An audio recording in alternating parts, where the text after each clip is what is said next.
നമസ്കാരം. അപ്പോൾ tech travel ഇട്ടിന്റെ മറ്റൊരു വീഡിയോയിലേക്ക് സ്വാഗതം. ഞങ്ങൾ ഇപ്പോൾ ഡൽഹിയിൽ ക്വാറന്റൈനിലാണ്. നമ്മുടെ അലോഫ്റ്റ് ഹോട്ടൽ എന്ന് പറഞ്ഞിട്ട് ഇന്ന് രാത്രിയിലല്ല ഇന്ന് രാവിലെ വെളുപ്പിന് 4 മണിക്കാണ് നമ്മൾ ഹോട്ടലിലേക്ക് എത്തിയത്. ദുരിതപൂർണമായ ഒരു ദിവസമായിരുന്നു. യാത്ര കംഫർട്ടബിൾ ആയിരുന്നു എന്നുണ്ടെങ്കിലും പിന്നെ ബാക്കിയുള്ള കാര്യങ്ങളെല്ലാം ഭയങ്കര പ്രശ്നത്തിലായിരുന്നു. അതായത് എല്ലാം ഡിലേ ആയിരുന്നു. ഇത്രയും ഒരു 10-20 മണിക്കൂർ യാത്ര ചെയ്ത ആൾക്കാർ എയർപോർട്ടിൽ ഇറങ്ങിയിട്ട് ഇമിഗ്രേഷനും സെക്യൂരിറ്റി ചെക്കും കഴിഞ്ഞിട്ട് ഹോട്ടലിലേക്ക് അയക്കാനായിട്ട് ഏകദേശം 6 മണിക്കൂർ എടുത്തു എന്നുള്ളതാണ് ഏറ്റവും വിഷമിപ്പിക്കുന്നൊരു കാര്യം. നമ്മുടെ കൊച്ചിയിലൊക്കെ ആണെങ്കിൽ 1 മണിക്കൂറിനുള്ളിൽ നമ്മൾ ബസ്സിൽ കയറി പോയിരിക്കും എന്നുള്ളതാണ് കൊച്ചിയിലെ കാര്യം. അതാണ് കേരളവും ഡൽഹിയും തമ്മിൽ ഞങ്ങൾ കണ്ട വ്യത്യാസം. കാരണം കൊച്ചിയിലൊക്കെ ധാരാളം സുഹൃത്തുക്കൾ നമ്മുടെ മലയാളികൾ എല്ലാവരും വന്ന് ഇറങ്ങുന്ന കാര്യമാണ്. അവരൊക്കെ ഇറങ്ങി വിത്തിൻ 1 അവർ എയർപോർട്ടിൽ നിന്ന് ഇറങ്ങി അവരവരുടെ വീടുകളിലേക്കോ ഹോട്ടലുകളിലേക്കോ ക്വാറന്റൈൻ എന്താണെന്ന് വെച്ചാൽ പോവും. നമ്മളിവിടെ താമസിക്കുന്ന റൂമാണ് ഇത്. ഇതാണ് 2 കട്ടിൽ. അപ്പോൾ രാവിലെ നമുക്ക് വേണ്ടിയുള്ള ബ്രേക്ക്ഫാസ്റ്റും മറ്റുമൊക്കെ വന്നിട്ടുണ്ട്. ഇവിടെ ടീ കോഫി മേക്കറൊക്കെ ഉണ്ടായിരുന്നു. അപ്പോൾ രാവിലെ ചായയും കാപ്പിയൊക്കെ ഇട്ട് കുടിച്ചു. അപ്പോൾ ബ്രേക്ക്ഫാസ്റ്റ് കഴിക്കാം. ബ്രേക്ക്ഫാസ്റ്റ് കഴിക്കുന്നതിന് മുമ്പ് നമ്മൾ ഈ റൂമിനെ പറ്റി പറയാം. ഇത് അലോഫ്റ്റ് എന്ന് പറഞ്ഞ ഹോട്ടലാണ്. ഞാൻ നേരത്തെ പറഞ്ഞ പോലെ തന്നെ മാരിയറ്റിന്റെ തന്നെയാണ്. അപ്പോൾ ഇവിടുത്തെ റേറ്റ് എന്ന് പറയുന്നത് 2 പേർക്ക് വിത്ത് ഫുഡ്. ഇപ്പം ഞങ്ങൾ 2 പേർക്കും കൂടി വിത്ത് ഫുഡ്, 3 നേരത്തെ ഫുഡ്, അത് വെജിറ്റേറിയൻ ഫുഡാണ്. 4000 രൂപ പ്ലസ് ടാക്സ് ആണ് ഇവിടുത്തെ റേറ്റ്. അതായത് 4520 രൂപ വരും ഒരു ദിവസത്തേക്ക്. 5 സ്റ്റാർ ഹോട്ടലിൽ ഈ ഒരു റേറ്റിൽ റൂം എന്ന് പറയുന്നത് വളരെ ന്യായമായിട്ടുള്ള റേറ്റ് ആണ്. പെയ്ഡ് ക്വാറന്റൈനിൽ ശരിക്കും സർക്കാർ ഓരോ ഹോട്ടലുകളിലും അതാത് ഒരു സ്ലാബ് വെച്ചിട്ട് സ്റ്റാർ കാറ്റഗറി അനുസരിച്ചിട്ട് സ്ലാബ് വെച്ചിട്ട് നിരക്ക് ഫിക്സ് ചെയ്തിട്ടുണ്ട്. 800 രൂപ 1000 രൂപ മുതലുള്ള ഹോട്ടലുകൾ നമുക്ക് പെയ്ഡ് ക്വാറന്റൈനിൽ ലഭ്യമാണ്. പെയ്ഡ് ക്വാറന്റൈൻ ശരിക്കും ഇപ്പോൾ ഒരു ബിസിനസ് തന്നെയായി മാറിയിരിക്കുകയാണ്. ശ്രീനഗറിലൊക്കെ ഹൗസ് ബോട്ടുകളും അതേപോലെ തന്നെ റിസോർട്ടുകളും മറ്റുമൊക്കെ, ഇവൻ മൂന്നാർ പോലും ധാരാളം റിസോർട്ടുകൾ പെയ്ഡ് ക്വാറന്റൈനിന് വേണ്ടി അവൈലബിൾ ആണ്. നിങ്ങൾക്ക് മാനസിക സമ്മർദ്ദം ഒഴിവാക്കാനായിട്ട് നിങ്ങൾക്ക് ക്വാറന്റൈൻ മസ്റ്റ് ആയിട്ടുള്ള സ്ഥലത്ത് നിങ്ങൾക്ക് അവിടെ പോയിട്ട് ഇതുപോലെയുള്ള റിസോർട്ടുകളിലും മറ്റുമൊക്കെ പോയിട്ട് ക്വാറന്റൈൻ ചെയ്യാം. പക്ഷേ റൂമിൽ നിന്നും പുറത്തിറങ്ങാൻ പറ്റില്ല എന്നുള്ളതാണ് ഏറ്റവും വലിയൊരു കാര്യം. റൂമിൽ നിന്ന് പുറത്തിറങ്ങാൻ പറ്റില്ല. ഇപ്പൊ ഇവിടെ ആണെങ്കിൽ പോലും ഞങ്ങൾക്ക് ഈ ഡോറ് തുറന്ന് 3 നേരം ഫുഡ് കൊണ്ട് തരും എന്നുള്ളതല്ലാതെ നമുക്ക് ഇതിന് പുറത്തേക്ക് ഇറങ്ങാൻ അനുവാദമില്ല. പിന്നെ നമുക്ക് ഹോട്ടലിലെ റിസോർട്ടിലെ മറ്റ് സൗകര്യങ്ങളൊന്നും ഉപയോഗിക്കാനായിട്ട് അനുവാദമില്ല. ഒരു സ്ട്രിക്റ്റ് റൂൾസ് ആൻഡ് റെഗുലേഷൻസ് അവർ പറഞ്ഞിട്ടുണ്ട്. അത് വെച്ചിട്ട് നമുക്ക് പെരുമാറാൻ സാധിക്കുകയുള്ളൂ. അപ്പോൾ നമ്മുടെ ഇന്നത്തെ ബ്രേക്ക്ഫാസ്റ്റ് നമുക്ക് ഇവിടെ വന്നിട്ടുണ്ട്. ഇന്ന് ബ്രേക്ക്ഫാസ്റ്റ് എന്ന് പറയുന്നത് പൂരി ബാജിയാണ്. ഇത്തരത്തിൽ ഡിസ്പോസിബിൾ കണ്ടെയ്നറിലാണ് നമുക്ക് ബ്രേക്ക്ഫാസ്റ്റ് കൊണ്ട് തരുന്നത്. നല്ല ടേസ്റ്റുള്ള ഫുഡൊക്കെയാണ്. പിന്നെ കുപ്പിവെള്ളമൊക്കെ അത്യാവശ്യം ചോദിക്കുന്ന മുറയ്ക്ക് കൊണ്ട് തരുന്നുണ്ട്, പ്രശ്നമൊന്നുമില്ല. ഇതാണ് ഇവിടുത്തെ വാഷ്റൂം വരുന്നത്. ബാത്റൂം ഞാൻ കഴിഞ്ഞ ദിവസത്തെ വീഡിയോയിൽ കാണിച്ചിരുന്നു. കുളിക്കാനുള്ള സ്ഥലം, പിന്നെ നല്ല ഒരു ബാത്റൂമാണ്. ചൂടുവെള്ളമൊക്കെ വരുന്നുണ്ട്, പ്രശ്നമൊന്നുമില്ല. നല്ല നീറ്റ് ആൻഡ് ക്ലീൻ ആണ്. പിന്നെ ഇവിടെ ടവൽസ് വെച്ചിട്ടുണ്ട്. മേളിലും താഴെയായിട്ട് ഇവിടെ ഒരു ലോക്കർ ഉണ്ട്. പിന്നെ ഇത് നമുക്ക് തുണിയൊക്കെ ഇട്ട് വെക്കാനുള്ള ഒരു സ്ഥലം. പിന്നെ ഇവിടെ ഒരു അയൺ ബോക്സ് ഉണ്ട്. പിന്നെ താഴെ കാണുന്നത് ഒരു ഗാർബേജ് ബാഗാണ്. ഫുഡൊക്കെ റൂമിൽ കൊണ്ട് തരുന്നതുകൊണ്ട് തന്നെ നമുക്ക് ഫുഡ് വേസ്റ്റ് അത്യാവശ്യം ധാരാളമായിട്ടുണ്ടാവും. അപ്പോൾ ഈ വേസ്റ്റ് എല്ലാം നമ്മൾ ആ ബാഗിനകത്ത് ഇട്ടിട്ട് നമ്മൾ രാവിലെ 10 മണിക്ക് മുമ്പായിട്ട് ഡോറിന് പുറത്തേക്ക് വെക്കണം. അതാണ് ആ ഗാർബേജ് ബാഗ് അവിടെ വെച്ചിരിക്കുന്നത്. റൂം ക്ലീൻ ചെയ്യാനും റൂമിൽ സർവീസിനൊന്നും നമ്മുടെ റൂമിലേക്ക് ആരും വരില്ല. 3 ദിവസം കൂടുമ്പോൾ റൂം ക്ലീൻ ചെയ്യും എന്നാണ് അവർ എഴുതിയിരുന്നത്. പക്ഷെ നമ്മളിപ്പോൾ വന്നിട്ട് 3 ദിവസം ആവാത്തതുകൊണ്ട് അതിനെപ്പറ്റി നമുക്ക് അറിയില്ലതാകുമ്പോൾ അതങ്ങനെ പറയാം. അപ്പം നമ്മൾ ഫുഡ് കൊണ്ട് തരുന്നവരെല്ലാം ഇതേപോലെ തന്നെ ഇവിടെ ഒരു അനൗൺസ്മെന്റ് ഉണ്ട്, മൈക്കുണ്ട്, അല്ല സ്പീക്കർ ഉണ്ട്. അതിൽ അനൗൺസ്മെന്റ് മുഴങ്ങും. ഇത്ര മണിക്ക് നിങ്ങൾക്ക് ഫുഡ് കൊണ്ട് തരും, അപ്പോൾ എല്ലാവരും റൂമിനുള്ളിൽ തന്നെ ഇരിക്കുക എന്ന് പറയും. അപ്പോൾ ഇവിടെ കഥകിൽ വന്ന് തട്ട് നമ്മൾ തുറക്കും, അവർ ഫുഡ് ഇവിടെ വെക്കും, നമ്മൾ അതെടുത്തിട്ട് പോകും. അതാണ് നമ്മളുടെ പരിപാടി. അപ്പോൾ നമുക്ക് എന്തായാലും ഫുഡ് കഴിക്കാം. ഫുഡ് കഴിക്കുന്നതിന് മുമ്പായിട്ട് പിന്നെ ഇവിടെ നമുക്ക് ടീ കോഫി മേക്കർ ഉണ്ട്. ഇവിടെ ബൈച്ചാട്ടിൽ 3 നേരം 4 നേരമൊക്കെ കാപ്പി ഉണ്ടാക്കി കുടിക്കുന്ന ആളാം. കാപ്പി ഉണ്ടാക്കി കുടിക്കാനുള്ള സൗകര്യമുണ്ട്. പിന്നെ ഇത് നമ്മുടെ വർക്ക് സ്പേസ്. ഇവിടെ ഇരുന്നാണ് വീഡിയോ എഡിറ്റിംഗും പരിപാടിയെല്ലാം നടക്കുന്നത്. ഇവിടെ നിന്ന് മുമ്പിൽ നോക്കിക്കഴിഞ്ഞാൽ നമുക്ക് എയറോസിറ്റിയുടെ ഫ്രണ്ടിലത്തെ ഒരു റോഡാണ്. വണ്ടി വളരെ കുറവാണ് ഈ റോഡിൽ. എനിക്കറിയില്ല എന്താണെന്നുള്ളത്. ഇപ്പം നിങ്ങൾക്ക് അവിടെ പോലീസുകാരെയും കാണാൻ കണ്ടില്ലേ. പോലീസ് കാവലോടുകൂടി, പോലീസ് പ്രൊട്ടക്ഷനോടുകൂടിയാണ് ഞങ്ങൾ ഇവിടെ ഇരിക്കുന്നത്. ഇടയ്ക്കിടയ്ക്ക് വിമാനങ്ങൾ ഇറങ്ങി പോകുന്നതും കയറി പോകുന്നതും ഒക്കെ നമുക്ക് കാണാൻ സാധിക്കും. പിന്നെ ഇവിടെ റൂമിൽ മെനു ഒക്കെ ഉണ്ട്. നമുക്ക് അഡീഷണൽ ഫുഡ് വേണമെന്നുണ്ടെങ്കിൽ നമുക്ക് ഓർഡർ ചെയ്ത് കഴിക്കാം. അഡീഷണൽ ഫുഡ് എന്ന് പറയുമ്പോഴത്തേക്കിനും നമുക്ക് ക്വാറന്റൈനിൽ റൂം ചാർജസിൽ തരുന്ന ഫുഡ് എന്ന് പറയുന്നത് വെജിറ്റേറിയൻ ഫുഡ് മാത്രമായിരിക്കും. അപ്പോൾ നമുക്ക് വേറെ എന്തെങ്കിലും അഡീഷണൽ നോൺ വെജ് ഫുഡ് വേണമെന്നുണ്ടെങ്കിൽ നമുക്ക് ഇവിടെ നിന്ന് ഓർഡർ ചെയ്ത് നമുക്ക് കഴിക്കാവുന്നതാണ്. 5 സ്റ്റാർ ഹോട്ടൽ ആയതുകൊണ്ട് അത്യാവശ്യം എക്സ്പെൻസീവ് ആണ്. പക്ഷേ എന്നിരുന്നാലും കുഴപ്പമില്ല, നല്ല ഫുഡാണ് ഇവിടുന്ന് കിട്ടുന്നതുകൊണ്ട് ഞങ്ങൾ വളരെയധികം ഹാപ്പിയാണ്. പിന്നെ ഇത് റൂൾസ് ആൻഡ് റെഗുലേഷൻസ് ഒക്കെ എഴുതിയൊരു പേപ്പർ. അപ്പോൾ നമുക്ക് ബ്രേക്ക്ഫാസ്റ്റ് കഴിക്കാം. ബ്രേക്ക്ഫാസ്റ്റിനായിട്ട് ഇന്ന് പൂരി ബാജിയാണ് കൊണ്ട് തന്നിരിക്കുന്നത്. പൂരി ബാജി ചേട്ടൻ കഴിക്കുന്നില്ലേ? ഞാൻ കഴിച്ചോട്ടെ. ഒരു തണുത്തുപോയി. കഴിഞ്ഞ ദിവസം ഞങ്ങൾ രാത്രിയിൽ മസാല ദോശ ഓർഡർ ചെയ്ത് കഴിച്ചായിരുന്നു. ഞങ്ങൾക്ക് മസാല ദോശ കഴിക്കാനുള്ള കൊതി കാരണം നമ്മൾ മസാല ദോശ ഓർഡർ ചെയ്ത് കഴിച്ചായിരുന്നു. നമ്മൾ ലാസ്റ്റ് മസാല ദോശ കഴിച്ചത് ഞങ്ങൾ അവിടെ മൊറോക്കോയിൽ അകപ്പെട്ട സമയത്ത് ഇമ്മീഡിയറ്റ്ലി നമുക്കൊരു ദിവസം നമ്മുടെ മുബീന സിസ്റ്റർ നമുക്ക് മസാല ദോശ ഉണ്ടാക്കി തന്നിരുന്നു. അതിനുശേഷം ഇപ്പോൾ ഏകദേശം 3 മാസത്തോളമായി മസാല ദോശ കഴിച്ചിട്ട്. ഞങ്ങൾ ഇന്നലെ ഇവിടെ നിന്ന് മസാല ദോശ വാങ്ങിച്ച് കഴിച്ചു. 2 മസാല ദോശയ്ക്ക് 1300 രൂപയായിരുന്നു. പക്ഷേ എന്നാലും നല്ല ടേസ്റ്റ് ഉണ്ടായിരുന്നു. ഇവിടുന്ന് കിട്ടുന്ന ഫുഡൊക്കെ വെജിറ്റേറിയൻ ആണെങ്കിലും ടേസ്റ്റ് ഉണ്ട്. നമ്മൾ ഇടയ്ക്കിടയ്ക്ക് വൈകിട്ട് എന്താ ചെയ്യുന്നത് വെച്ചാൽ ചിക്കൻ കറിയോ അങ്ങനെ എന്തെങ്കിലുമൊക്കെ ഓർഡർ ചെയ്യും. അതാകുമ്പോഴത്തേക്കിനും നമുക്ക് ചോറും ചപ്പാത്തിയൊക്കെ കിട്ടും. അതിൻ്റെ കൂട്ടത്തിൽ നമുക്ക് ചിക്കൻ കറിയും കൂടെ കഴിക്കാമല്ലോ. അങ്ങനെ എന്തെങ്കിലും നമ്മൾ ഓർഡർ ചെയ്ത് കഴിഞ്ഞാൽ അതിന് എക്സ്ട്രാ പേയ്മെൻറ്റ് കൊടുക്കാൻ വേണം. നിങ്ങളുടെ റൂമിൽ നിന്ന് കാണുന്ന ദൃശ്യമാണ് ഇത്.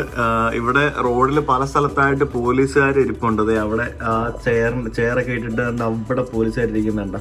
ഇത് നമ്മുടെ ഹോട്ടലിലേക്ക് അടുത്ത 2 ബസ്സുകൾ വന്നിറങ്ങുന്ന കാഴ്ചയാണ് നമ്മൾ ഈ കാണുന്നത്. കണ്ടോ, ഡൽഹി പോലീസിന്റെ അകമ്പടിയോടുകൂടി 2 ഡൽഹി ട്രാൻസ്പോർട്ട് കോർപ്പറേഷന്റെ ബസ്സുകളിൽ ആയിട്ട് കൂടുതൽ ആൾക്കാരെ ക്വാറന്റൈനിന് വേണ്ടി ഈ ഹോട്ടലിലേക്ക് കൊണ്ടിറക്കുന്ന കാഴ്ചയാണ് നമ്മളിപ്പോൾ ഇവിടെ കാണുന്നത്. എയർപോർട്ടിൽ നിന്ന് വരുന്ന ആൾക്കാരെ ഡൽഹി പോലീസ് ഇതേപോലെ ഹോട്ടലുകളുടെ മുമ്പിൽ കൊണ്ടുവരും. എന്നിട്ട് ആ വരുന്ന ആളുകളുടെ എല്ലാം പാസ്പോർട്ട് ഡയറക്റ്റ് ഹോട്ടലിന്റെ ആൾക്കാരുടെ കയ്യിലേക്ക് കൈമാറും. അതിനുശേഷം ഹോട്ടലിൽ 7 ദിവസം ക്വാറന്റൈൻ പൂർത്തിയായി കഴിഞ്ഞാൽ മാത്രമേ ആ പാസ്പോർട്ട് നമുക്ക് തിരിച്ചു തരികയുള്ളൂ. തിരിച്ച് നമുക്ക് നാട്ടിലേക്ക് പോകാൻ സാധിക്കുകയുള്ളൂ. ബാക്കിയുള്ള ആൾക്കാരെയും കൊണ്ട് ഈ ബസ് അടുത്ത ഹോട്ടലിലേക്ക് പോകുന്ന കാഴ്ചയാണ് നമുക്കിപ്പോൾ കാണുന്നത്. ഈ ഒരു ഭാഗത്ത് അപ്പുറത്തും ഇപ്പുറത്തുമായിട്ട് നിറച്ചും ഹോട്ടലുകളാണ്. ഇതേപോലെ എയറോസിറ്റി എന്ന് പറഞ്ഞ സ്ഥലമായത്.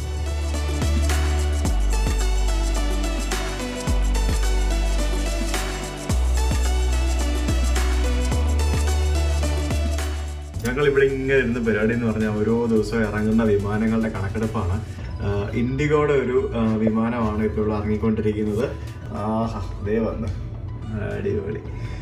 തുരുതുരാ വിമാനങ്ങൾ വന്ന് ഇങ്ങനെ ഇറങ്ങുന്ന നമുക്ക് കാണാൻ സാധിക്കും. ഇവിടെ മുമ്പിലത്തെ റോഡിൽ കൂടെ പോകുന്ന വണ്ടികളെക്കാട്ടി കൂടുതൽ വിമാനങ്ങളാണ് ഇവിടെ ഓരോ സമയത്തും വന്നിറങ്ങിക്കൊണ്ടിരിക്കുന്നത്. ഇവിടെ ഇപ്പോൾ വണ്ടികൾ വളരെ കുറവാണ് ഈ റോഡിൽ. കാരണം ലോക്ക്ഡൗൺ ആയത് കാരണം ഈ ഏരിയയിലേക്ക് ട്രാഫിക് ഒന്നും ഇല്ലാന്ന് തോന്നുന്നു. വല്ലപ്പോഴും ഒക്കെയാണ് ഇതുപോലെ വണ്ടികളൊക്കെ പോകുന്നത് കാണാൻ സാധിക്കുന്നത്. അങ്ങ് ദൂരെ ഒരു റോഡുണ്ട്, അവിടെ വണ്ടികളൊക്കെ ഇഷ്ടം പോലെ പോകുന്നത് കാണാം. എന്താ അനൗൺസ്മെന്റാ ഫുഡ് വരുന്നതിൻ്റെ. ഇപ്പം ഫുഡ് വരും എന്നും പറഞ്ഞുകൊണ്ട് ഇവിടെ അനൗൺസ്മെന്റ് കേട്ടു. Jail പുള്ളികളാണോ jail പുള്ളികൾ? അതേപോലെയൊക്കെയാ തോന്നുന്നു ചില സമയത്ത്. റൂമിൽ നിന്ന് പുറത്തിറങ്ങാൻ പാടില്ല, ഫുഡ് വരുമ്പോൾ അനൗൺസ്മെന്റ്, കറങ്ങി തട്ടുന്നു, ഫുഡ് വാക്കുന്നു. ഒരു 5 സ്റ്റാർ ഹോട്ടലിലെ ജയിൽ, അല്ലെ 5 സ്റ്റാർ ജയിൽ എന്നൊക്കെ നമുക്ക് വേണമെങ്കിൽ പറയാം. അങ്ങനെയൊക്കെയാണ് അവസ്ഥ. പിന്നെ ഇതൊക്കെ നമ്മുടെയും നാട്ടുകാരുടെയും ഒക്കെ സേഫ്റ്റിക്ക് വേണ്ടിയാണല്ലോ എന്ന് പറയുമ്പോഴാണ് ശരിക്കും എനിക്കിപ്പോഴും ഞാൻ ഓർക്കുമ്പോൾ ഉള്ള കോമഡി എന്ന് പറഞ്ഞു കഴിഞ്ഞാൽ, കേവലം 1000 കേസുകളുള്ള ഒരു രാജ്യത്തുനിന്ന് ഞങ്ങൾ വന്നിട്ട് 25,000 കേസുള്ള ഡൽഹിയിലാണ് വന്ന് കിടക്കുന്നതെന്നാണ്. പിന്നെ റൂമിലിരിക്കുന്നതുകൊണ്ട് പ്രശ്നമില്ല. വന്ന സമയത്ത് തന്നെ ഇവിടുന്ന് ഫ്ലൈറ്റ് കയറ്റി നാട്ടിലേക്ക് വിടുകയായിരുന്നെങ്കിൽ നല്ലതായിരുന്നു. ഇനിയിപ്പോൾ വീണ്ടും റിസ്ക് ആണ്. നമുക്ക് വീണ്ടും ഇവിടെ നിന്ന് ഇറങ്ങി ടാക്സി കയറി എയർപോർട്ടിൽ പോയി അവിടെ ചെന്ന് പോകണം. ഓക്കെ, അപ്പം എന്തായാലും let's wait for the lunch. Video എഡിറ്റിങ്ങും പരിപാടികളൊക്കെ ആയിട്ട് ഇങ്ങനെ ഇരിക്കുകയാണ്. വീഡിയോ ഷൂട്ടിങ്ങും പരിപാടികളൊക്കെ ആയിട്ട് ഇങ്ങനെ ഇരിക്കുകയാണ്. അതിനിടയ്ക്ക് വിമാനങ്ങൾ എണ്ണുന്നു. ബൈച്ചേട്ടനും അവിടെ ഇങ്ങനെ മൊബൈലിൽ കുത്തിക്കൊണ്ടിരിക്കുന്നു. അപ്പോൾ അങ്ങനത്തെ പരിപാടികൾ. ഞങ്ങളുടെ ഫുഡ് എത്തിയിട്ടുണ്ട്.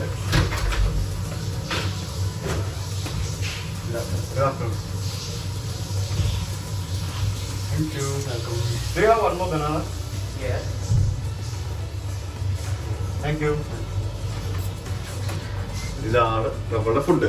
ഇങ്ങനെയാണ് ഫുഡ് കൊണ്ടു തരുന്നത്. ഇന്ന് ഉച്ചക്കത്തെ ഭക്ഷണമാണ്. പഴം നമ്മളിപ്പോൾ ഒരെണ്ണം എക്സ്ട്രാ വാങ്ങിച്ചു. പിന്നെ ഇത് ചപ്പാത്തിയാണ്, ചപ്പാത്തി.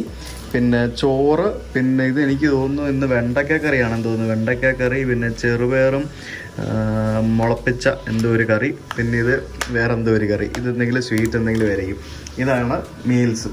കാണുമ്പോൾ കുറച്ചേ ഉള്ളെന്ന് തോന്നും, പക്ഷെ അത് മൊത്തം കഴിച്ചു തീർക്കാൻ ഞങ്ങളെ കൊണ്ട് ഇതുവരെ പറ്റിയിട്ടില്ല. കാരണം അത്രയും ക്വാണ്ടിറ്റി ഉണ്ട്. അത് ഹെവിയാണ് ഫുഡ്. അത് മൊത്തം കഴിച്ചു തീർക്കുന്നതിന് മുമ്പ് നമ്മുടെ വയറ് നിറയും. സ്പൈസ് ജെറ്റിൻ്റെ ഒരു വിമാനം ഇറങ്ങിക്കൊണ്ടിരിക്കുന്നു. അപ്പോൾ ലെറ്റ്സ് ഹാവ് അവർ ലഞ്ച്. 3 നേരത്തെ ഭോജനം ഇരുന്ന് കഴിക്കുക, വീഡിയോ എടുക്കുക, വീഡിയോ എഡിറ്റ് ചെയ്യുക, കിടന്നുറങ്ങുക. ഇതൊക്കെ തന്നെയാണ് നമ്മളുടെ ക്വാറന്റൈൻ ലൈഫ് എന്ന് പറയുന്നത്. സോ അപ്പോൾ ഇന്നത്തെ ചോറ് ഞാൻ നേരത്തെ പറഞ്ഞ പോലെ തന്നെ രാജ്മ ചാവൽ. ഇത് രാജ്മ നമ്മുടെ പയറില്ലേ, പയർ അതാണ് നോർത്ത് ഇന്ത്യൻ ഒരു സ്പെഷ്യൽ ഡിഷാണ്. പിന്നെ ഇതൊരു സ്വീറ്റ്, ഇത് കേസരി ആണെന്ന് തോന്നുന്നു കണ്ടിട്ട്. പിന്നെ ഇത് നമ്മുടെ ചെറുപയർ, ഇത് വെണ്ടയ്ക്കയുടെ ഒരു കറി. എന്തായാലും രാജ്മയും വെണ്ടയ്ക്കയും എനിക്ക് വളരെയധികം ഇഷ്ടമല്ലാത്ത 2 സാധനങ്ങളാണ്. പക്ഷെ കഴിച്ചല്ലേ പറ്റുള്ളൂ, വേറെ നിവൃത്തിയില്ല. ഇപ്പം വെച്ചിട്ട് വൈകിട്ട് നമുക്കൊരു ബിരിയാണി ഓർഡർ ചെയ്യണേ, ചിക്കൻ ബിരിയാണി. ഓക്കെ, വൈകിട്ടത്തേക്ക് പോരെ? അപ്പൊ കഴിക്കുമോ ഇത്?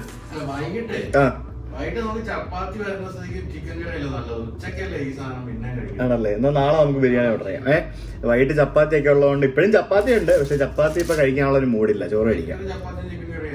വൈകിട്ട് നമുക്ക് ചിക്കൻ കറി, നമ്മൾ ഇന്നലെ വാങ്ങിച്ചായിരുന്നു ചിക്കൻ കറി, അതേപോലെ തന്നെ നമുക്ക് ചിക്കൻ കറി വാങ്ങിക്കാം. ചിക്കൻ കറിയും ചപ്പാത്തി. ടേസ്റ്റ് ഒക്കെ ഉണ്ട് കേട്ടോ ഇവിടുത്തെ ഫുഡിന്, നല്ല ഫുഡാ, അതുകൊണ്ട് കുഴപ്പമൊന്നുമില്ല. ഇഷ്ടമല്ലാത്ത സാധനങ്ങളാണെങ്കിലും ഇപ്പൊ കഴിക്കുമ്പോൾ ടേസ്റ്റ് ഒക്കെ ഉണ്ട്.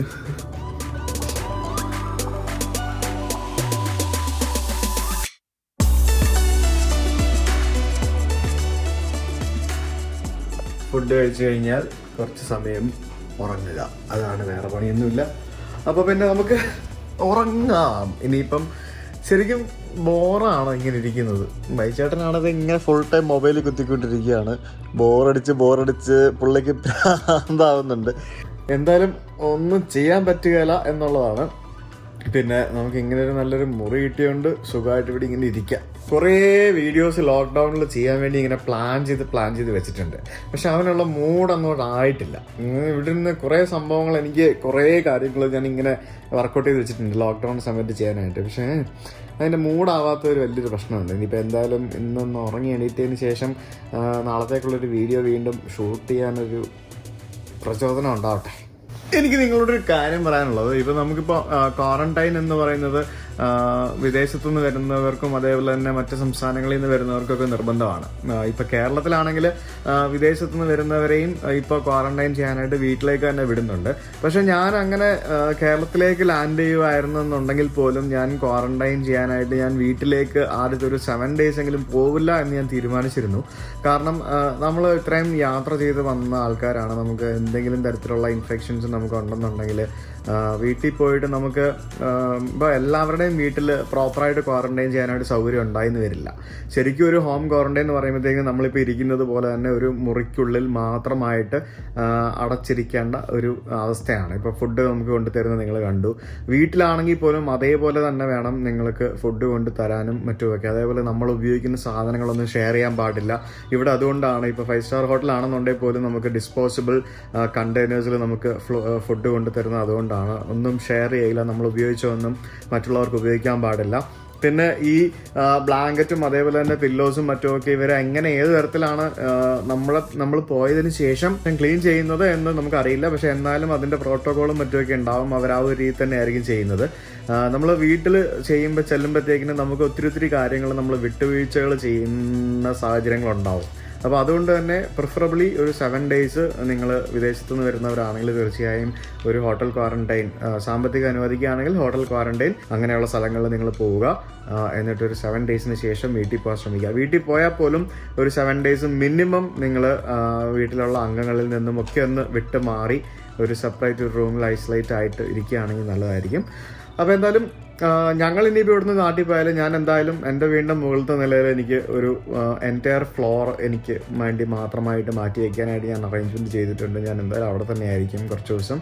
അതിനുശേഷം മാത്രമേ ഞാൻ എല്ലാവരുമായിട്ടും ഇടപഴകുക പോലും ചെയ്യുള്ളൂ. അത് എല്ലാവരും ചെയ്യുകയാണെങ്കിൽ നല്ലതായിരിക്കും. ഇപ്പോൾ നമ്മൾ വീട്ടിൽ ക്വാറന്റൈന് പോയി കഴിഞ്ഞാൽ നമ്മൾ പുറത്തിറങ്ങുന്നില്ലെങ്കിലും നമ്മൾ അവരുമായിട്ട് ഇടപഴകി കഴിഞ്ഞാൽ അവർ പുറത്തിറങ്ങിയാലും അത് പ്രശ്നമല്ലേ, പുറത്തിറങ്ങുമ്പോഴത് പ്രശ്നമല്ലേ. അപ്പോൾ അങ്ങനെയുള്ള കാര്യങ്ങളൊക്കെ ഒന്ന് ശ്രദ്ധിക്കുക. അപ്പോൾ എന്തായാലും ഞാൻ ഇനിയിപ്പോൾ കുറച്ച് നേരം ഒന്ന് ഉറങ്ങിയിട്ട് വരാം. ഉറക്കം വേണ്ടിയിട്ട് ബൈച്ചേട്ടൻ കാപ്പിയൊക്കെ ഇട്ട് കുടിച്ചോണ്ടിരിക്കുകയാണ്. എനിക്ക് വയ്യ, സന്തോഷം. കാപ്പി പൊടിയാണ്. ബൈച്ചേട്ടൻ എന്റെ ഇപ്പോഴത്തെ ഒരു സംശയം എന്താണെന്നറിയാവോ? ഈ പോലീസുകാർ വിട്ടിരിക്കുന്നത് വേണ്ട റോഡില് രാത്രിയിലും 24 hours ഇവരിങ്ങനെ ഇവിടെ ഇരിക്കുകയാണ്. അത് അവിടെ ഇവിടെ ആയിക്കട്ടെ, എന്തിനായിരിക്കും ഇങ്ങനെ ഇരിക്കുന്നത്? നമ്മൾ ഭയങ്കര കുറ്റവാളികളല്ലേ, അന്താരാഷ്ട്ര കുറ്റവാളികൾ. ഇറങ്ങിപ്പോയിരിക്കുന്നത് നമ്മുടെ മുറിയുടെ മുന്നിലായിരിക്കുന്നത് ആണല്ലേ? 24 മണിക്കൂറും പുറത്തോട്ട് പോയി കഴിഞ്ഞാൽ ഇവിടെ ഇങ്ങനെ പോലീസുകാരിരിക്കുന്നതാണ്. എന്തായാലും ഫുൾ പോലീസ് സെക്യൂരിറ്റിയോട് കൂടിയാണ് ഞങ്ങളിവിടെ ഡൽഹിയിൽ ക്വാറന്റൈനിൽ ഇരിക്കുന്നത് അല്ലേ? ശരിക്കും ഒരു ജയില് പോലെ അല്ലേ? കൊറോണ വന്ന പിടിക്കാനാ. അല്ലല്ല, അതുകൊണ്ടായിരിക്കും പുള്ളി കണ്ടില്ലേ മാസ്കും വെച്ചിട്ട് അതിനുള്ളിലായിരിക്കും പുള്ളി മിക്കവാറും അങ്ങനെ മൊത്തത്തിൽ കെട്ടിത്തൂക്കി വെച്ചിരിക്കുന്നത് അല്ലേ? കണ്ണ് മാത്രം പുറത്ത് കാണുന്ന രീതിയിൽ. കഷ്ടമുണ്ട് ഒന്ന് നോക്കി അവരുടെയൊക്കെ അവസ്ഥ അല്ലേ? പൊടിയും ചൂടും കാരണം. ഡൽഹിയിൽ ഇപ്പൊ എന്ത് ചൂടാന്നറിയോ? ഡൽഹിയിൽ ഇപ്പൊ 40 ഡിഗ്രി സെൽഷ്യസിന് മുകളിലാണ് ഡൽഹിയിലെ ചൂട്. ഈ ചൂടത്തും ഇവര് ഇങ്ങനെ രാത്രിയിലൊക്കെ കൊതുകൊണ്ട് പുറത്ത്. പിന്നെ നമ്മളന്ന് ബസ്സിൽ ഇറങ്ങി നിന്നപ്പോഴത്തേക്കും കൊതുക് അടിച്ച ഓർമ്മയില്ലേ? ഈ കൊതുക് അടിയും കൊണ്ട് ഈ ചൂടത്ത് ഇങ്ങനെയൊക്കെ ജോലി ചെയ്യുന്ന പോലീസുകാര് ശരിക്കും നമ്മുടെ ഇവിടെ മാത്രമല്ല കേരളത്തിലും എല്ലായിടത്തും എല്ലാവരും സമ്മതിക്കണം അല്ലെ? ഇങ്ങനൊരു പാൻഡമിക് സിറ്റുവേഷനിൽ ഇത്ര ഇങ്ങനെയൊക്കെ ജോലി ചെയ്യുന്നവരെ സമ്മതിക്കണം. എന്തായാലും ഇങ്ങനെയാണ് നമ്മളുടെ ക്വാറന്റൈൻ ജീവിതം. കാപ്പിപ്പൊടി തീർന്നപ്പം വിളിച്ചു പറഞ്ഞപ്പം വൈകിച്ചേട്ടോ കാപ്പിപ്പൊടി കൊണ്ട് തന്നിട്ടുണ്ട് കേട്ടാ. ഇഷ്ടംപോലെ കാപ്പിപ്പൊടിയും അതേപോലെ തന്നെ ഇഷ്ടംപോലെ പാൽപ്പൊടിയും ഇഷ്ടംപോലെ പഞ്ചസാരയും കൊണ്ട് തന്നിട്ടുണ്ട്. പിന്നെ അത്യാവശ്യം വേണ്ട വെള്ളവും 5-6 കുപ്പി വെള്ളവും കൊണ്ട് തന്നിട്ടുണ്ട്. ഓക്കെ, അങ്ങനെ വൈകിട്ട് 6:30 ബൈച്ചേട്ടൻ 24 മണിക്കൂർ ഇങ്ങനെ ഫോണിൽ കത്തിവെച്ചോണ്ടിരിക്കുകയാണ് ഇവിടെ. ഞാൻ ഇവിടെ ഇരുന്നിട്ടുണ്ട് ഒരു വീഡിയോ ഷൂട്ട് ചെയ്ത് കഴിഞ്ഞു. നമ്മുടെ ഗീവ് അവേ അനൗൺസ്മെന്റ് വീഡിയോ, അതായത് നമ്മുടെ ചാനലിൽ ഗീവ് അവേ നടത്തിയിട്ടുണ്ടായിരുന്നു 1 മില്യൺ ആയ സമയത്ത്. അപ്പോൾ അതിന്റെ അനൗൺസ്മെന്റ്, അതിന്റെ സമ്മാനാർഹരാരൊക്കെയാണ് എന്നുള്ളത് നമുക്ക് നാളെ അറിയാൻ പറ്റും. അതിന്റെ വീഡിയോ ഞാൻ ഇന്ന് ഇവിടെ ഇരുന്ന് ഷൂട്ട് ചെയ്തു. ഇനിയിപ്പോൾ അതൊക്കെ ഇരുന്ന് എഡിറ്റ് ചെയ്യണം. പിന്നെ ഇന്നിപ്പോൾ നിങ്ങൾ കണ്ടോണ്ടിരിക്കുന്ന ഈ വീഡിയോ ഓൾറെഡി ഞാൻ ഇവിടെ എഡിറ്റിംഗ് തുടങ്ങിക്കഴിഞ്ഞു. അപ്പോൾ അതിൻ്റെ ഭാഗങ്ങളാണ് നിങ്ങൾക്ക് കാണുന്നത്. ഇതിപ്പോൾ ഞാനിപ്പോൾ 10-15 മിനിറ്റ് വരെ ഞാനിത് എഡിറ്റ് ചെയ്ത് കഴിഞ്ഞു. ഓരോ തവണ ക്ലിപ്പിംഗ് ഇങ്ങനെ എഡിറ്റ് ചെയ്തുകൊണ്ട് കയറ്റിക്കൊണ്ടിരിക്കും, അതിങ്ങനെ എഡിറ്റ് ചെയ്തുകൊണ്ടിരിക്കും. അതാണ് ഇവിടെ സംഭവിക്കുന്നത്. എന്തായാലും ഇന്നൊരു ദിവസത്തെ ക്വാറന്റൈൻ ലൈഫാണ് നമ്മൾ നിങ്ങളോട് ഷെയർ ചെയ്യാൻ പോകുന്നത്. ഇനിയിപ്പോൾ രാത്രി ഡിന്നറൊക്കെ കഴിച്ച് കഴിഞ്ഞ് കിടന്നുറങ്ങുന്ന വരെ ഉണ്ടാവും നിങ്ങൾ ഈ വീഡിയോ കാണുമ്പോൾ. അപ്പം anyway we are waiting for dinner. വിശന്ന് തുടങ്ങി. 6:30 7:30 ആകുമ്പോഴേ ഭക്ഷണം വരുള്ളൂ.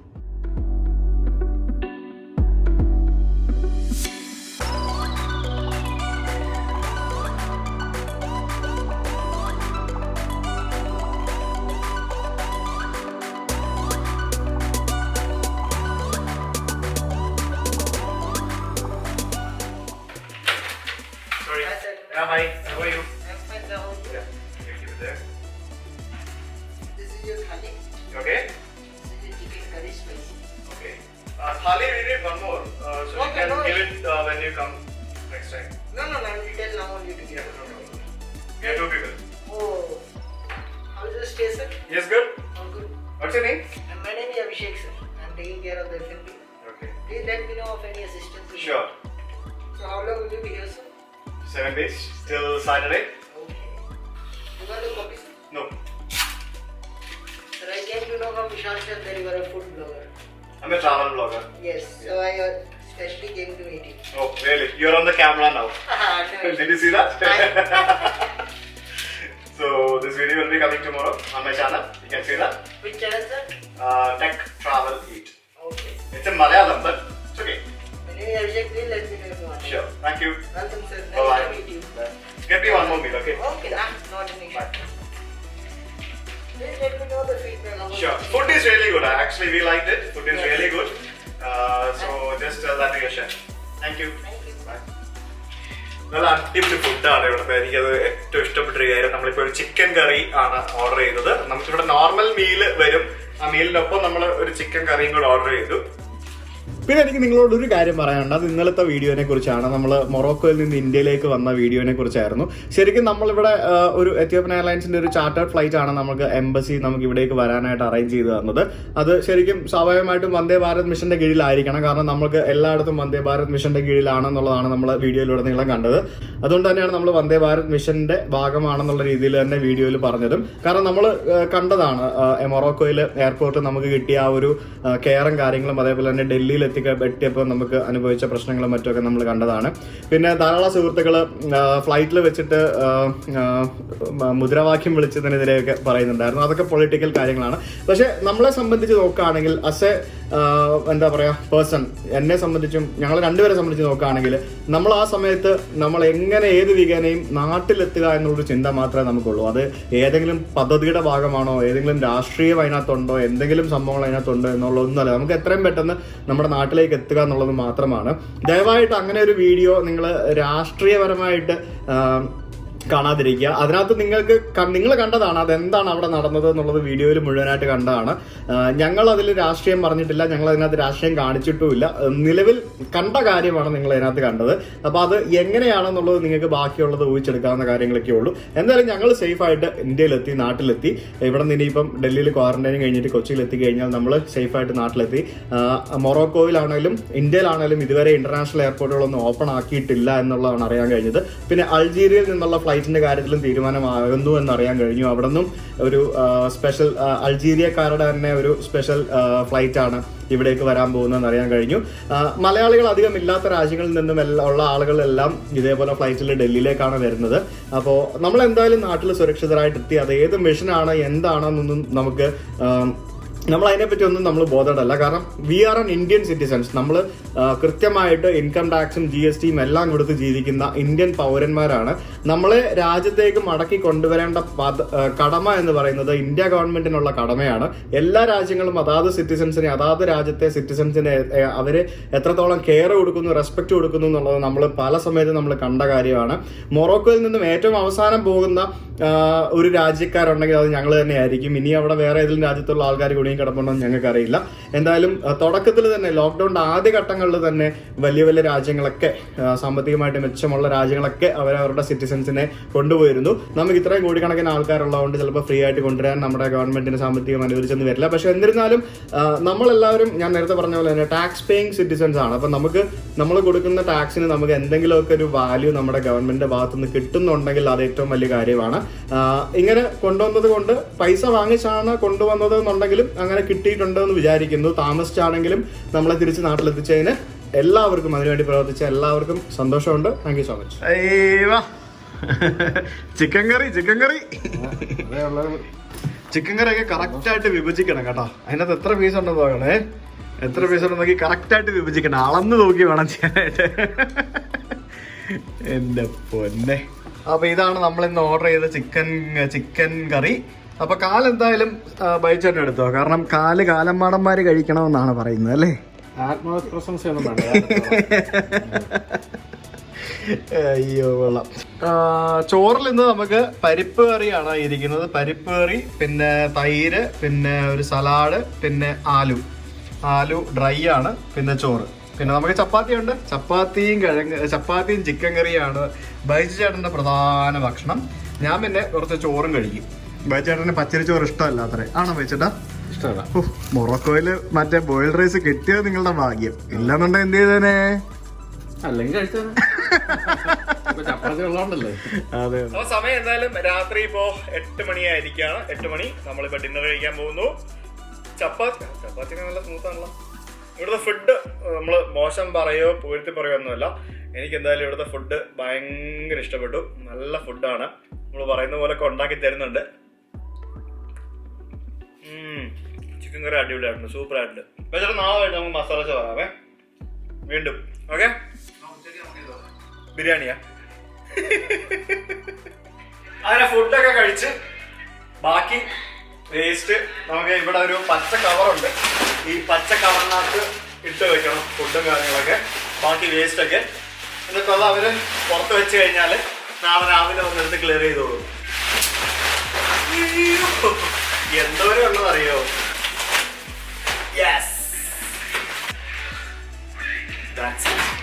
അങ്ങനെ രാത്രി ഭക്ഷണമൊക്കെ കഴിഞ്ഞു. ചിക്കൻ കറി കൂടെ വാങ്ങിച്ചതുകൊണ്ട് തൃപ്തിയായിട്ട് കഴിച്ചു. അല്ലെങ്കിൽ മൊത്തത്തിലൊരു നോർത്ത് ഇന്ത്യൻ വെജിറ്റേറിയൻ ഒരു സ്ഥിരം സാധനങ്ങളൊക്കെയാണ് അധികം കിട്ടുന്നത്. സുജിത്തിന് വലിയ കുഴപ്പമില്ല, എനിക്ക് പക്ഷേ അതങ്ങോട്ട് പറ്റുന്നില്ല. അപ്പോൾ അതിനിടയ്ക്ക് ഒരു കാര്യം പറയാൻ വിട്ടുപോയി. നമ്മൾ അവിടെ നിന്ന് വരുമ്പോൾ, മൊറോക്കോയിൽ നിന്ന് വരുമ്പോൾ നമ്മുടെ കൂടെ ഒരു ഹസ്ബൻഡ് ആൻഡ് വൈഫ് ഉണ്ടായിരുന്നു. വളരെ ചെറുപ്പക്കാരാണ്. അവർ അവിടെ ജോലി അന്വേഷിച്ച് പോയിട്ട് കുറച്ച് കാലം ജോലി ചെയ്തിട്ട് ഭാര്യയ്ക്ക് സുഖമില്ലാത്തതുകൊണ്ട് തിരിച്ച് പോരുകയാണ് ഇവിടെ നാട്ടിൽ ചികിത്സയ്ക്ക്. അപ്പോൾ അവരോട് സംസാരിച്ചപ്പോഴാണ് മനസ്സിലായത് അവരുടെ യാത്രാ ചെലവ് പൂർണ്ണമായിട്ടും വഹിച്ചത് എംബസി ആയിരുന്നു എന്നുള്ള കാര്യം. കാരണം ഇവർ രണ്ടുപേരും ധാരാളം പൈസ മുടക്കിയാണ് അവിടെ എത്തിയത്. അതിനുശേഷം വിചാരിച്ച പോലെയുള്ള ജോലിയൊന്നും കിട്ടിയില്ല. അങ്ങനെ ആകെ ദുഃഖത്തിൽ വിഷമത്തിൽ കഴിയുമായിരുന്നു. അതിനിടയ്ക്കാണ് ഈ പെൺകുട്ടിക്ക് സുഖമില്ല വന്നത്. അപ്പോൾ അവർക്ക് തിരിച്ചു പോരാൻ നിൽക്കുകയായിരുന്നെങ്കിലും അത്രയധികം പൈസ മുടക്കി പോരാനില്ലായിരുന്നു. ആ കാര്യം എംബസിയിൽ അറിയിച്ചപ്പോൾ എംബസിയാണ് പൈസ മുഴുവൻ മുടക്കിയത്. അത് എംബസി സാധാരണ ഇതിൽ ഇങ്ങനെയൊക്കെ ഒരു കാര്യം വന്നു കഴിഞ്ഞാൽ എംബസി ആയാലും ഗവൺമെൻറ് ആയാലും ഒക്കെ വിളിച്ചു പറയേണ്ടതാണ്. പക്ഷേ അവരുടെ കാര്യത്തിൽ ആരോടും പറയാതെ വളരെ രഹസ്യമായിട്ട് അവർക്കത് എംബസി ചെയ്തു കൊടുത്തു. അപ്പോൾ അത് നമ്മൾ ഇത്രയൊക്കെ ചെയ്ത കൂട്ടത്തിൽ ഇതും കൂടെ പറയേണ്ടതാണെന്ന് തോന്നി. കാരണം അല്ലെങ്കിൽ അവരവിടെ പെട്ടുപോയി, അവർക്കോട് വരാൻ ഒരു മാർഗ്ഗവും ഉണ്ടാകുമായിരുന്നില്ല. എന്തായാലും വളരെ നല്ലൊരു കാര്യമാണ് എംബസി ചെയ്തത്. അപ്പോൾ ഈ ഒരു അവസരത്തിൽ നമ്മൾ ആ ഒരു എംബസിയോടുള്ള ആ ഒരു നന്ദി അവരുടെ പേരിൽ അറിയിക്കുകയാണ്. അവർക്കിത് വെളിയിൽ പറയാൻ താല്പര്യമില്ലായിരുന്നു, അതുകൊണ്ട് തന്നെയാണ് അവരുടെ പേരൊന്നും നമ്മൾ വെളിപ്പെടുത്താത്തത്. അപ്പോൾ എന്തായാലും ഇതാണ് ഞങ്ങളുടെ ഒരു ദിവസത്തെ ലോക്ക്ഡൗൺ ജീവിതം എന്ന് പറയുന്നത്. മൊറോക്കോയിലെ ജീവിതം നിങ്ങൾ എങ്ങനെയാണെന്ന് കണ്ടതാണ്. ശരിക്കും ലോക്ക്ഡൗൺ എന്താണെന്ന് ശരിക്കും ഞങ്ങൾ മനസ്സിലാക്കിയത് ഇവിടെ വന്നപ്പോഴാണ്. ശരിക്കും ആ ഒരു അടച്ചിട്ട മുറിയിൽ താമസിക്കുന്ന ആ ഒരു ജീവിതം ഞങ്ങൾ ശരിക്കും ഇപ്പോൾ എൻജോയ് ചെയ്യാണെന്ന് പറയാൻ പറ്റില്ല. കാരണം നിങ്ങൾക്കറിയാം, ഒരു അടച്ചിട്ട മുറിയിൽ 2 പേര്, ഇപ്പം ഞാൻ ഒറ്റയ്ക്കായിരുന്നെങ്കിലും ബൈച്ചേട്ടൻ ഒറ്റയ്ക്കായിരുന്നെങ്കിലും ശരിക്കും നമുക്ക് ഭ്രാന്ത് പിടിച്ചു പോയേനെ. ഞങ്ങൾ 2 പേരുള്ളത് കൊണ്ട് ഞങ്ങൾ അത് ഇങ്ങനെ തട്ടിമുട്ടിയൊക്കെ ഞങ്ങൾ പോകുന്നു. എന്തായാലും ക്വാറൻറ്റൈൻ ഇനി അങ്ങോട്ട് കുറച്ച് ദിവസം കൂടി നമ്മൾ ഈ ഒരു ഹോട്ടൽ റൂമിൽ ഇങ്ങനെ ഇരിക്കേണ്ടതായിട്ടുണ്ട്. എന്തായാലും നമ്മുടെ സർക്കാരൊക്കെ ഇടപെട്ടുകൊണ്ട് ഇത്തരത്തിലുള്ള ഹോട്ടലുകളൊക്കെ നമുക്കൊരു മിതമായ നിരക്കിൽ നമുക്ക് ലഭ്യമാക്കി തരുന്നത് നല്ലൊരു കാര്യം തന്നെയാണ്. ഇപ്പോൾ ഞാൻ ഈ വീഡിയോയുടെ തുടക്കത്തിൽ പറഞ്ഞിരുന്നു, കേരളത്തിലിപ്പോൾ ഹോട്ടൽ ക്വാറൻറ്റൈൻ പോലും ഇല്ലാത്ത അവസ്ഥയായി മാറി. കാരണം അതിന് പോലും പറ്റുന്നില്ല ആളുകൾക്ക്. കാരണം എല്ലാ ആളുകൾക്കും ഹോട്ടൽ ക്വാറൻറ്റൈൻ എടുക്കാൻ പറ്റിയെന്ന് വരില്ല, പൈസ മുടക്കാനായിട്ടുണ്ടായിന്ന് വരില്ല. അപ്പോൾ പരമാവധി വീട്ടിൽ ക്വാറൻറ്റൈൻ ചെയ്യാൻ സാധിക്കുന്നവർക്കെല്ലാം വീട്ടിലേക്ക് അയക്കുകയാണ്. പക്ഷേ ഞാൻ വീണ്ടും റെക്കമെൻഡ് ചെയ്യുന്നു നിങ്ങളോട്, നിങ്ങൾ വിദേശത്തു നിന്ന് വരുന്നവരാണെന്നുണ്ടെങ്കിൽ തീർച്ചയായും ഒരു 7 ദിവസം ഹോട്ടൽ ക്വാറൻറ്റൈനോ എങ്ങനെയെങ്കിലും തരത്തിൽ വേറെ എവിടെയെങ്കിലും നിന്നതിന് ശേഷം മാത്രം വീട്ടിലേക്ക് പോവുക. അത് നമ്മളുടെ മാത്രം സുരക്ഷിതത്തിന് വേണ്ടിയല്ല, നമ്മുടെ വീട്ടുകാരുടെയും നമ്മുടെ നാട്ടുകാരുടെയും ഒക്കെ സുരക്ഷിതത്തിന് വേണ്ടിയാണ് അത്തരത്തിൽ ചെയ്യാൻ സാധിക്കുന്നത്. അത് പല ബഡ്ജറ്റിലുള്ള ഹോട്ടലുകൾ നിങ്ങൾക്ക് അവൈലബിൾ ആണ്. ഇപ്പോൾ നമുക്കിപ്പോൾ ഇങ്ങനെ ഒരു റേറ്റിൽ ഞങ്ങൾ 2 പേരും കൂടെ നിൽക്കുന്നതുകൊണ്ട് ഞങ്ങൾക്ക് പെർ ഹെഡ് ഒരു 2000 രൂപ ആ ഒരു റേഞ്ചിലൊക്കെ നമുക്ക് വരുന്നുള്ളൂ ഒരു ദിവസത്തേക്ക്. പക്ഷേ എന്നിരുന്നാലും എല്ലാം പോസിറ്റീവായിട്ട് എടുക്കാൻ ശ്രമിക്കുക. തുടർന്നും മനോഹരമായിട്ടുള്ള വീഡിയോകൾ ഇവിടെ നിന്ന് ചെയ്യാൻ സാധിക്കുമെന്ന് ഞാൻ വിചാരിക്കുന്നു. പുറത്തിപ്പോഴും അവിടെ പോലീസുകാർ റോഡിൽ നിൽക്കുന്ന കാഴ്ച ശരിക്കും ഈ രാത്രിയിൽ 9:30 സമയത്തും രാത്രി മുഴുനീളം 24 hours നമുക്കിവിടെ മുമ്പിൽ ഇതേപോലെ പോലീസുകാർ അതേപോലെ അവിടെ നിൽക്കുന്ന കാഴ്ച നമുക്കിവിടെ ഇരുന്ന് കഴിഞ്ഞാൽ നമുക്ക് കാണാൻ സാധിക്കും. എല്ലാവരും നമ്മളുടെ നന്മയ്ക്ക് വേണ്ടി ജോലി ചെയ്യുന്നു, എല്ലാവരും അതിനുവേണ്ടി പ്രയത്നിക്കുന്നു. പക്ഷെ നമ്മളും കൂടി കൂട്ടത്തിൽ സഹകരിക്കുക എന്നുള്ളതാണ് നമ്മൾ ഈ സമയത്ത് ചെയ്യേണ്ട ഒരു കാര്യം. അപ്പോൾ എന്തായാലും എല്ലാവരും സുഖമായിട്ട് സേഫായിട്ടിരിക്കുക. നാളെ നമുക്ക് നമ്മുടെ ഗീവ് അവേ വിന്നേഴ്സിൻ്റെ അനൗൺസ്മെൻറ്റും കുറച്ച് രസകരമായിട്ടുള്ള ബാക്കി കാഴ്ചകളുമൊക്കെ ആയിട്ട് വരാം. ബൈ.